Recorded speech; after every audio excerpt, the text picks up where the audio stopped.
Welcome to the Three Martini Lunch. Grab a stool next to Greg Columbus of Radio America and Jim Garrity of National Review.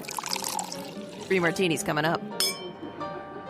It is Monday on the Three Martini Lunch. So glad you are with us. Hope you had a wonderful Independence Day weekend. We're back. We're both here, actually, for the first time in more than 2 weeks. He's Jim Garrity of National Review. I'm Greg Columbus of Radio America. Thanks to Rob Long, to Chad Benson, to Rich McFadden for filling various seats over the past couple of weeks. So, Jim, we're tanned, rested, and ready for no crazy news for the foreseeable future, right? Milliseconds and milliseconds of normalcy so far. So. Exactly. We're also brought to you today by ExpressVPN. Protect your online activity today with the VPN rated #1 by CNET and Wired.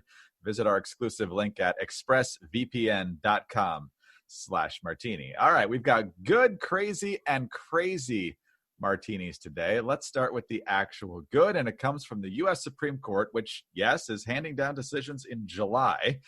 I guess that's what happens when you kind of get held up by pandemics. But, Jim, a 9-0 decision today. This is not a 5-4, trying to figure out which way John Roberts woke up, which side of the bed he woke up on today. This one, 9-0, and it deals with faithless electors. CNN, the Supreme Court said Monday that states can punish members of the Electoral College who break a pledge to vote for a state's popular vote winner in presidential elections. The case comes as the election season is heating up, putting the Electoral College once again front and center in an increasingly polarized and volatile political atmosphere. Anyway, in 2016, 10 of the 538 presidential electors went rogue, attempting to vote for someone other than their pledged candidate. In all 32 states and the District of Columbia have laws that are meant to discourage faithless electors. But until 2016, no state had ever actually punished or removed an elector because of his or her vote. Justice Kagan with the majority opinion here.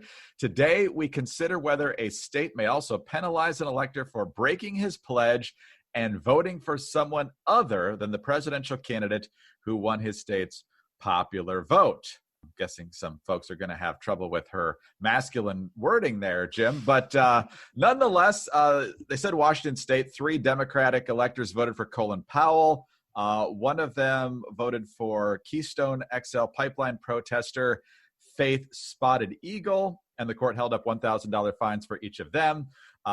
In Colorado, a Clinton elector sought to vote for John Kasich and was actually removed and referred for potential perjury prosecution. So, Jim, we've often talked about how, you signed up to vote for your party's candidate if they won the state, and then these people try to make some sort of statement. It's never actually affected the outcome of an election.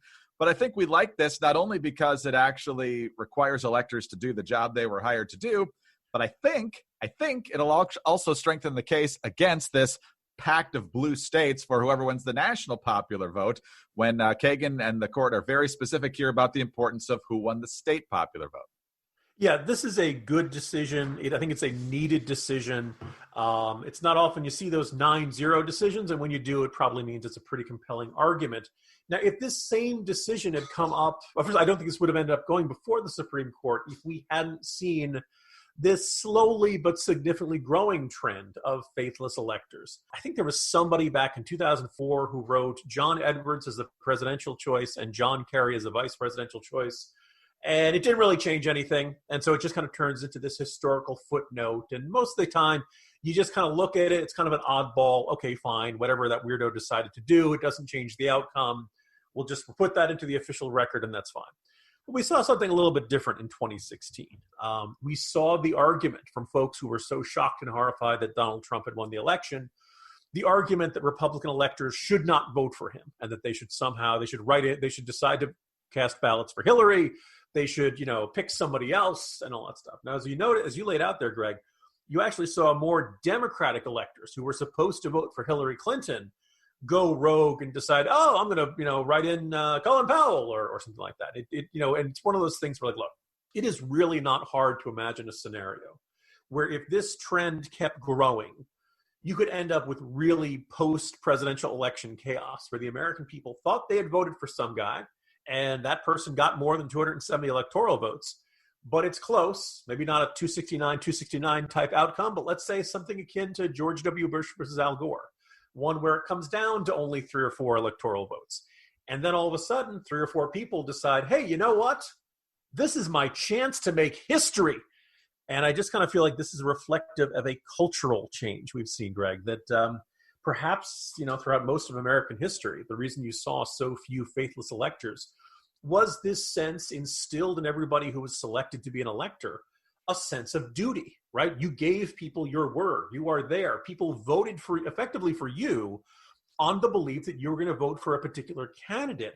And changing your mind after they put you in that position represents a betrayal of sorts, that you're not actually serving some sort of higher purpose or noble cause, but that's something kind of narcissistic about it.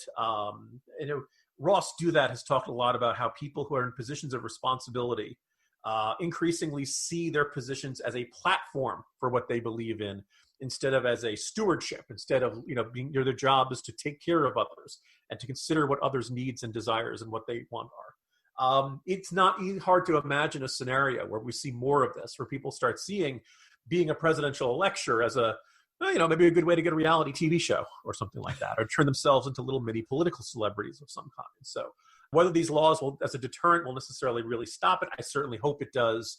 And I think the court was completely correct on this. It's reassuring to see all 9 justices all saying, yes, absolutely. States sure as heck can punish you if you are a faithless elector and you don't do what you promised you were going to do.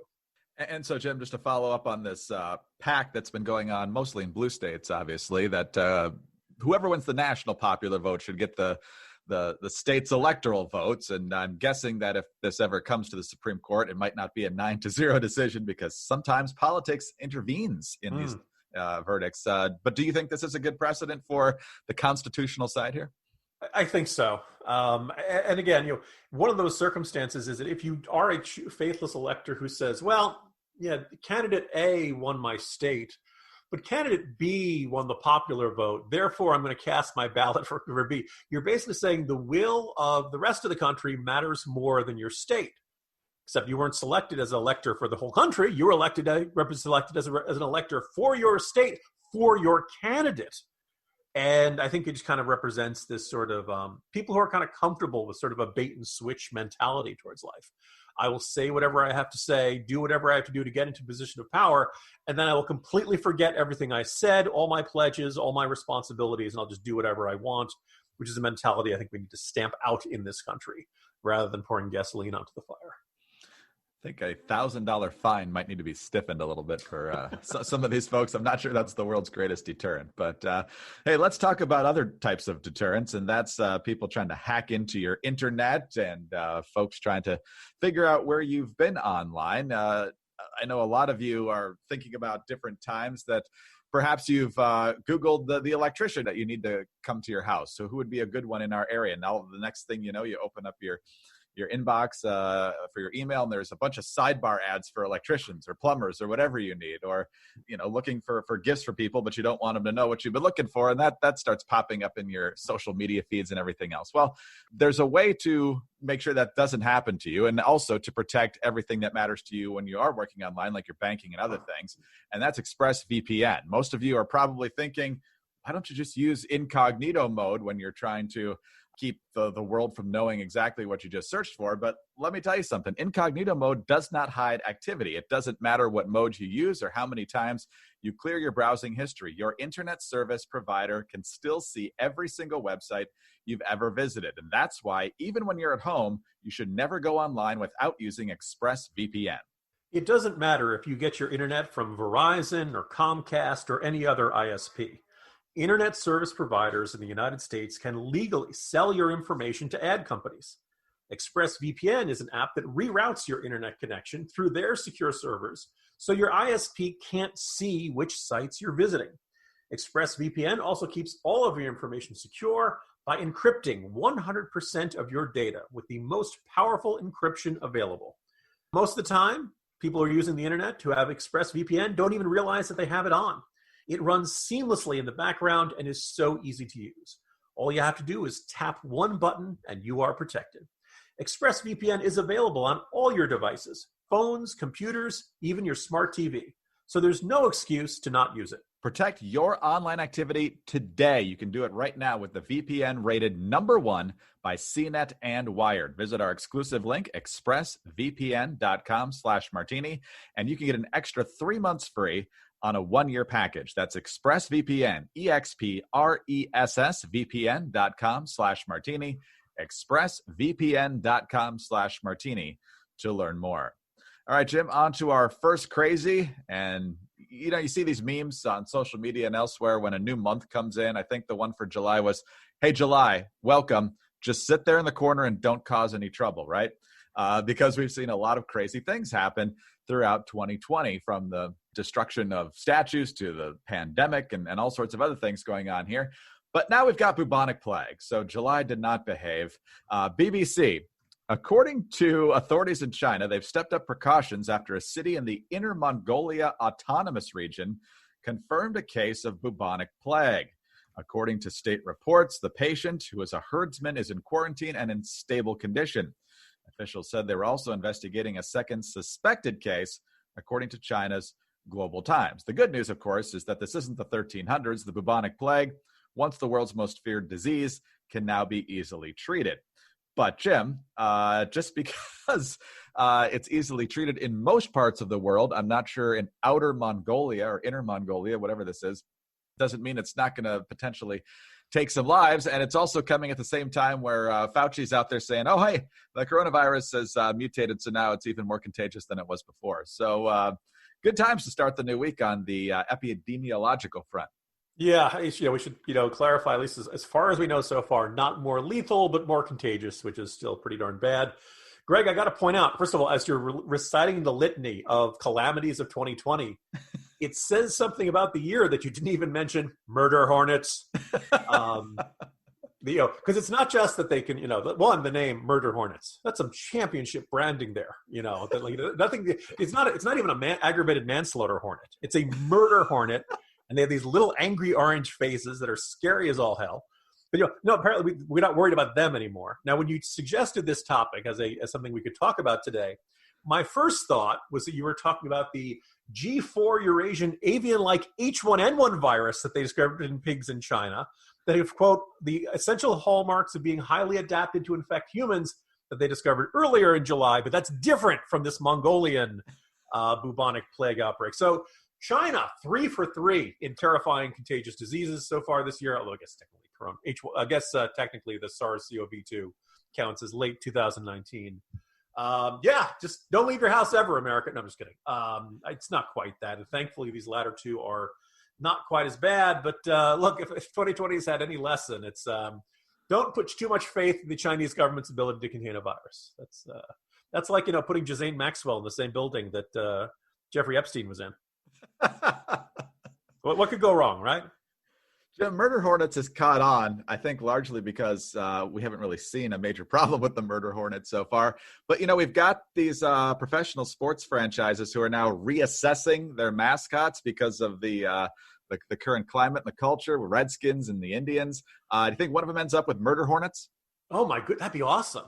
Right? I mean, the Washington Murder Hornets. That would frighten me. I would not want to get onto the field against a buzzing herd of murder hornets.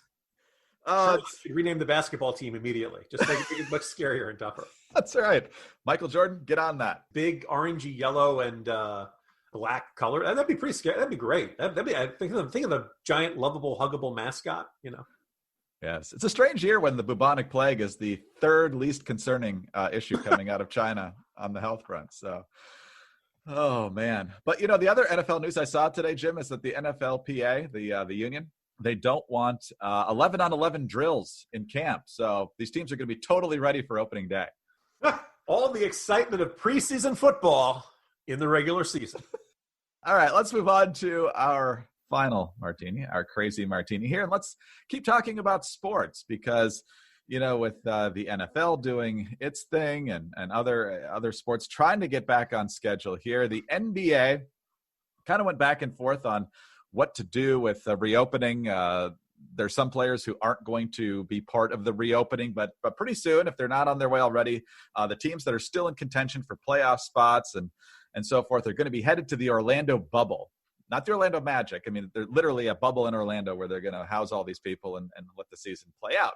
But of course, being perhaps the wokest of the major professional sports leagues this year, the National Basketball Players Association and the NBA have decided that it's really important for players to be allowed to have personalized messages on their jerseys. But Jim, you're not allowed to just have any message. Your personal message has to be among those listed and approved by the NBA and the Players Association. So, for example, you can have Black Lives Matter on your jersey, say their names, vote, I can't breathe, justice, peace, equality, freedom, enough, power to the people, justice now, si se puede, liberation, see us, hear us, respect us, on it goes. I don't see free Hong Kong anywhere on here, Jim, or anything else. Google Uyghurs was another idea that some folks had. So there's nothing better than free speech where you have to choose your free speech from a pre-approved list.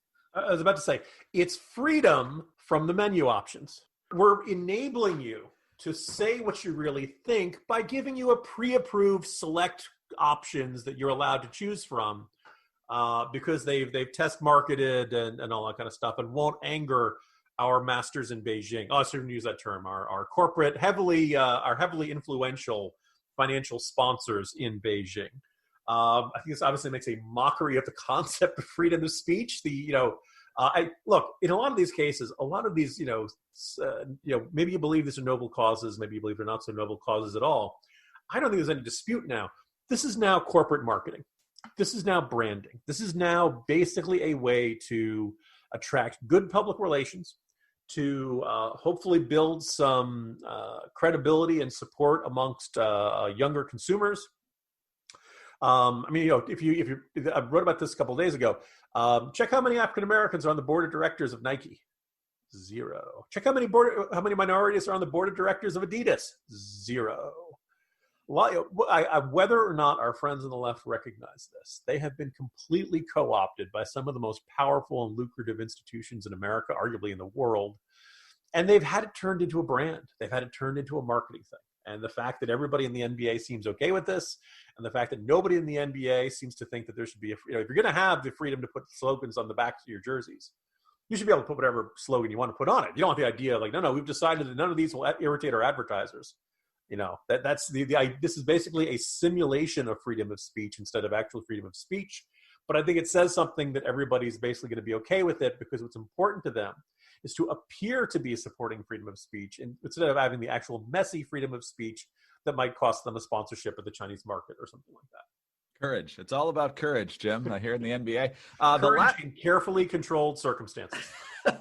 The last two, I guess, from a conservative perspective, you could possibly use. I didn't name the whole list here. The last two are education reform, which I think you and I would be supportive of, although probably not in the way the NBA intends it, and mentorship is always a good thing. One of these is group economics. Is that endorsing collectivism, or what's behind that? That seems very vague to me. There's nothing like a multi-million-dollar athlete running around with collective economics on the back of his jersey. I'll remind him that of salary negotiation. Didn't you sit out last camp because you want another bigger signing bonus? Okay. Yes, LeBron. Greed's the worst should be one they should be able to put on there. LeBron, your salary and mine need to be the same, so let's average them out. There you go. That's how this is going to work out for us all to become one again. Jim, good to be back with you. Fun week ahead, I'm sure. See you tomorrow. See you tomorrow, Greg. Jim Garrity, National Review. I'm Greg Corombos, Radio America. Thanks for being with us today. Do not forget about our great sponsor, ExpressVPN, the VPN rated #1 by both CNET and Wired, expressvpn.com/martini. Please subscribe to the 3 Martini Lunch. Leave us a kind review with 5 stars. Also get us on those home devices. All you have to say is play 3 Martini Lunch podcast. And join us again, please, on Tuesday for the next 3 Martini Lunch.